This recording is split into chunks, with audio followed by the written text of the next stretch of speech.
All right, this video is going to serve as a quick crash course on interest groups. We've already talked about interest groups a little bit during the course of the year because we talked about the visual you see on the screen, which is the iron triangle, and how interest groups figured into this. So an interest group is any group that forms in an attempt to influence public policy. They're not going to be elected to a position themselves. They're looking to influence who gets elected. So they're not a political party, right? They're kind of working from the outside in, as opposed to being inside the actual government. Famous examples of interest groups would be the National Rifle Association, the AARP, which is the American Association for Retired Peoples, Greenpeace, which is an environmental group, the National Education Association, which is a national organization of like teachers and school administrators, right? So these groups are looking to influence elections and get politicians elected that are sympathetic to whatever cause they support. Okay, so what are some differences between interest groups and political parties? Number one, you usually have to join to pay an interest group, typically, right?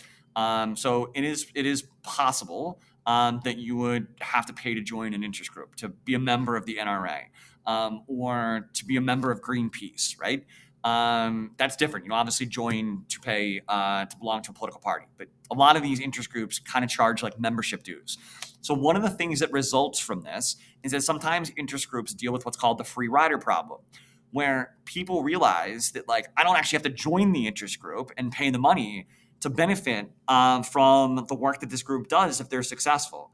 So I don't necessarily have to join Greenpeace by paying money if I just kind of hang back and let Greenpeace do its thing, because if they're successful, I'm going to benefit from a better environment, whether or not I pay to join their group or not.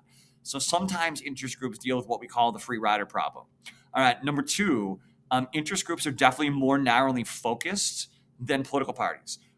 Democrats and Republicans have standpoints and viewpoints, take stands on like a million different issues. Usually political parties care about one issue: gun ownership, benefiting elderly Americans, the environment, education. So they're much more focused than political parties, which are dealing with like 500 different issues. And because of that, the members of interest groups are usually more unified and passionate. Like you could be a Democrat or a Republican and disagree with like something specific that your party believes in, like their stance on abortion. But you could agree with a bunch of other things, right, that your party believes in. Whereas if you are a member of the NRA, you clearly are all united by the fact that you support gun ownership rights. If you're opposed to gun ownership, like the NRA has nothing for you. So generally, members of interest groups are much more unified and passionate because they're all believing the same thing. All right, what are some tactics of interest groups? So interest groups often employ what are called lobbyists. The job of a lobbyist is to lobby or influence, synonym for lobby, politicians. This can be done in a lot of different ways. You could donate money to campaigns, right? You can put commercials on, like we talked about Citizens United versus FEC, and the whole idea that you have these outside organizations now, these super PACs, which you could look at as interest groups, that are basically trying to influence how people vote. They obviously have a rooting interest in the elections. And one of the other major things that lobbyists do is they educate politicians on issues.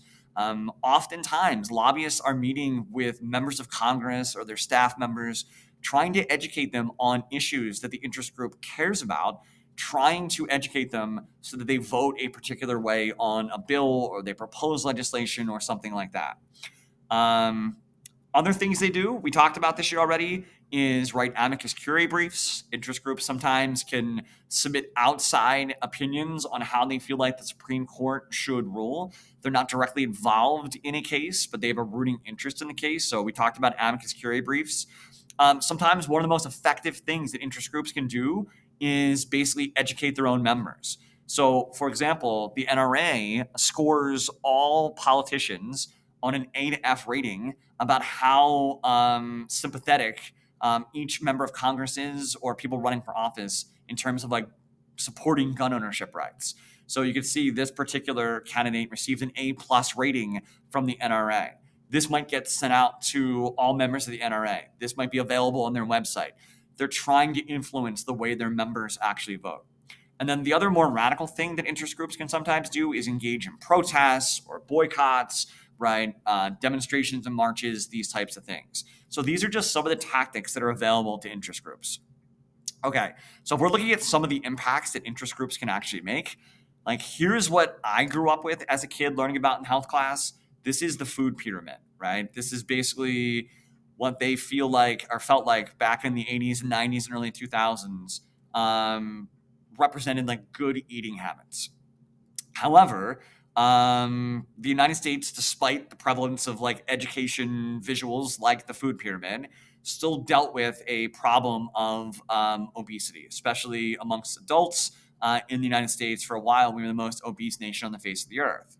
So, what the United States government decided to do about a decade ago was to basically pay Harvard, commission Harvard, obviously an Ivy League school, and their School of Public Health to basically like redo the food pyramid, which clearly wasn't working, and based on new evidence and new research, come up with a different visual that illustrated healthy eating habits.